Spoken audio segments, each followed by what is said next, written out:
All right, welcome in. It's Wednesday, August the 12th. We've got 5 games on the first 5 board that we want to get through here today. Got some afternoon baseball. We also have Seattle in New York riding a 5-game losing streak. You got Milwaukee in San Diego licking their wounds right now. Texas is at the Angels. Hopefully somebody will score in that game. You've got Colorado in Arizona for a little afternoon desert action. And of course, the Rays and the Athletics, they're going to get started just after 3 o'clock Eastern time. Hey, it's Joe Raineri, WagerTalk.com.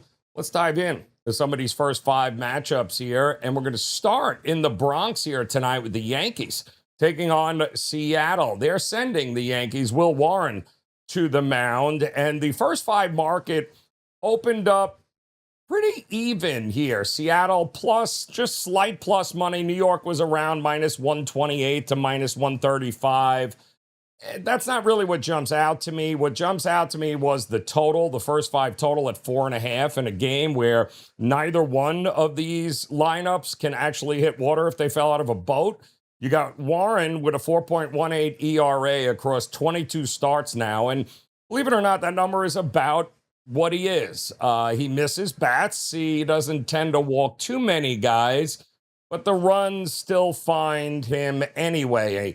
And listen, the bottom line is that's about what he is. He's a 4 ERA pitcher. Now, he hasn't taken the ball since about, I think, the 5th. So he's got 7 days between starts now. His pitch count has been climbing, and that has been the issue for the Yankees. 91, in fact, last time out. So there is some concern as far as maybe a little wear and tear. Seattle's countering with Bryce Miller. He's got a 3.08 ERA. Also, underlying metrics, pretty good. Doesn't walk a lot of guys. He certainly misses his fair share of bats.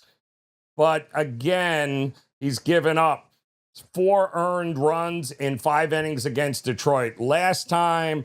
Prior to that, he's gotten hit really hard. And the reason being is that he, too, has a velocity dip, wearing down a little bit. And the last 3 or 4 starts for Bryce Miller have not been good. So that is why we're getting such a high total, especially in the first 5 here. And the Yankees, well, let's start with Seattle. Over the last couple of weeks, awful against right-handed pitching. In fact, the last 7 days, they're averaging 1.5 runs a game. 1.5. That's not a slump. That's a lineup that can't get out of its own way. And you have New York, who hasn't been any better against right-handed pitching over the last 7 days as well.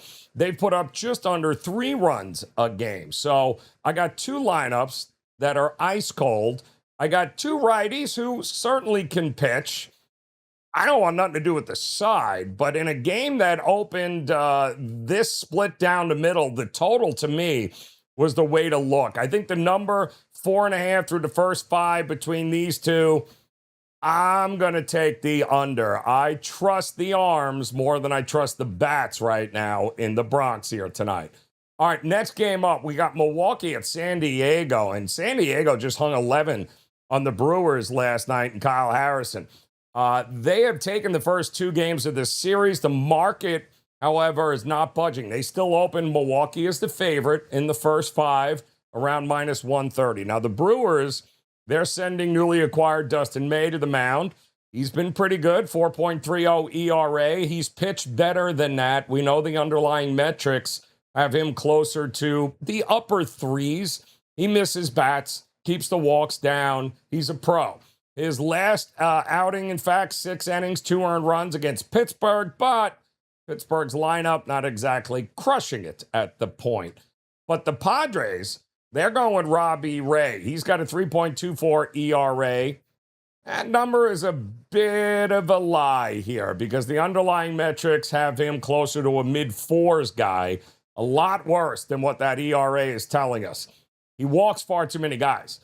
He just walked 5 against Houston last time out. And over the last couple of weeks, the Padres have been hitting right-handed pitching really well. And just over the last week, they've scored just 5 runs a game, right? Just 5 runs a game. Fernando Tatis Jr., Jackson Merrill, both doing damage right now.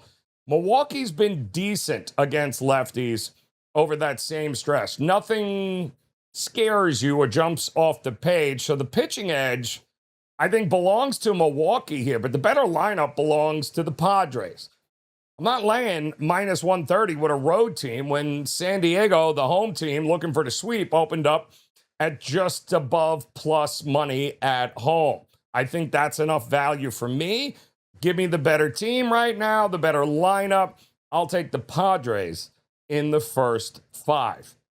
All right, before we get to a couple of other games here, do want to let you know we got a couple of top plays available over at WagerTalk.com for you, WT.buzz/JR. We'll have more on that coming up, but I do want to ask you, hit that like, hit that subscribe button, become part of the WagerTalk TV family. We certainly appreciate you watching the first 5 videos each and every day. We put them out daily, so we appreciate you taking the time to hang with us, because we're going to head to Anaheim here and Texas and the Angels.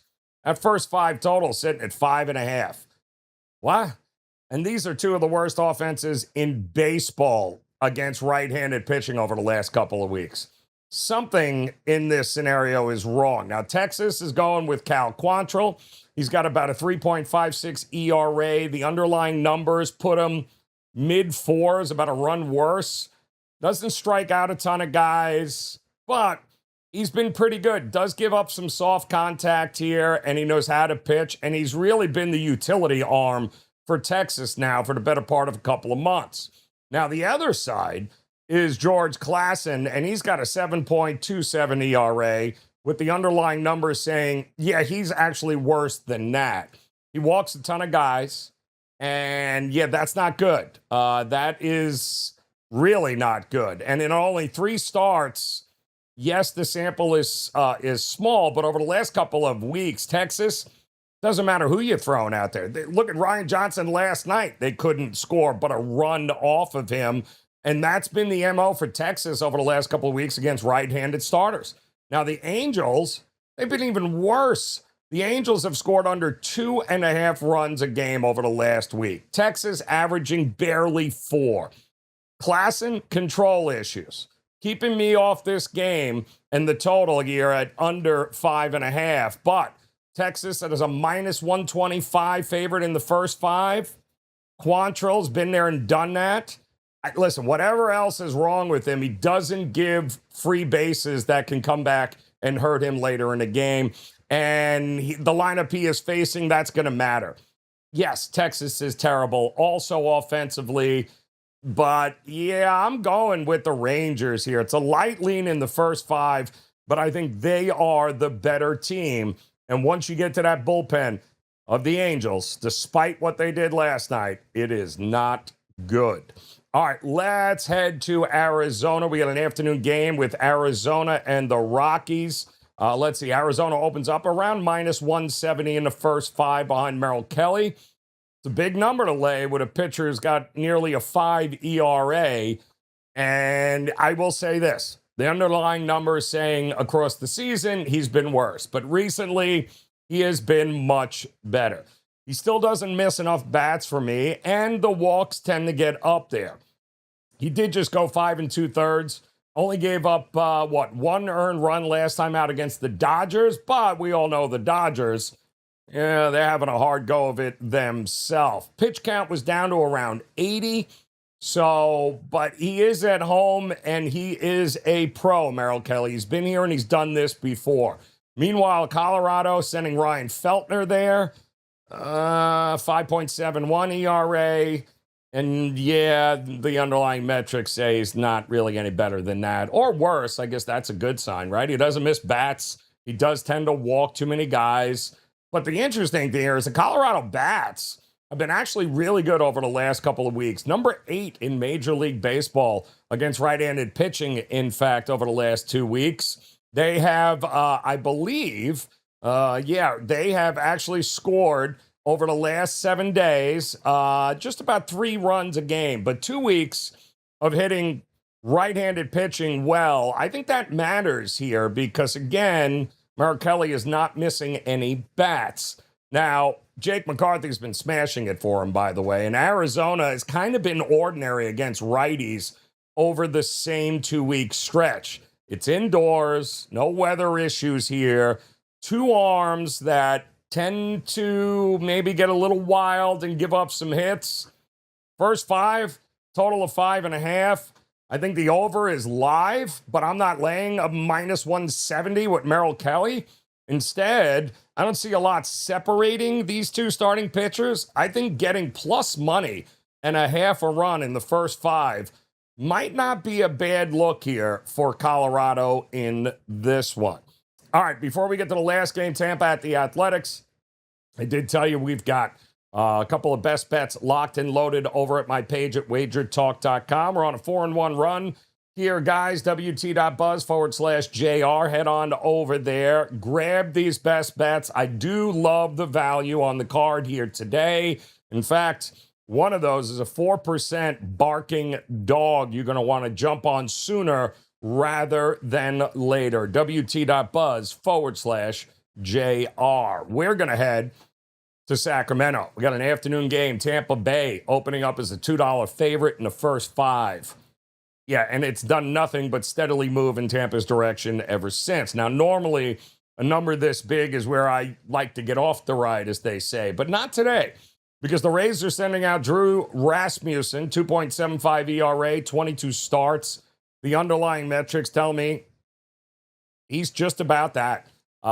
He threw 7 shutout last time, even though it was against Seattle, and we've already established how terrible offensively they are. But, you know, the other 21 starts, he's been fantastic. Now, the Athletics are going with Jack Perkins, and he's got over a 7 ERA. The underlying numbers say he is much better, though. He's much closer to a 4 ERA pitcher than a 7. He does pitch in Sacramento. But the big difference is he misses a ton of bats. But he's given up 11 earned runs in over 8 innings across his last 2 starts. His pitch count has been down, just 70 last time out. And over the last couple of weeks, Tampa has been, well, crushing right-handed pitching. They're averaging, close to 6 runs a game over the last 7 days. Yeah, they're doing damage right now. And the Athletics have struggled against righties over the same stretch. They've dropped the first 2 of this series. Likely not winning this one, but I'm not laying that price at all. I think the Athletics' first 5 team total under might be the way to look here. I think Rasmussen's going to dominate this Athletics lineup, at least in the first 5. So I think the value might be on that team total under here for the Athletics. And that does it, guys. There you go. We got 5 games, some afternoon baseball for you. Coming your way on this Wednesday. Don't forget to hit the like and subscribe button. Become part of the Wager Talk TV family. I certainly appreciate you stopping by here. Don't forget that 4% top play of mine, Barking Dog, here tonight. You do not want to miss it. WT.buzz/JR. Hop on board. Let's partner up, get it going here as we look to build a bankroll as we head into college football and the NFL season. And you guys know how much we love that. So appreciate it again. Come back and join us. We'll do another episode of First 5 tomorrow. Until then, enjoy the games. And we'll see you again here on Wager Talk TV. Good luck.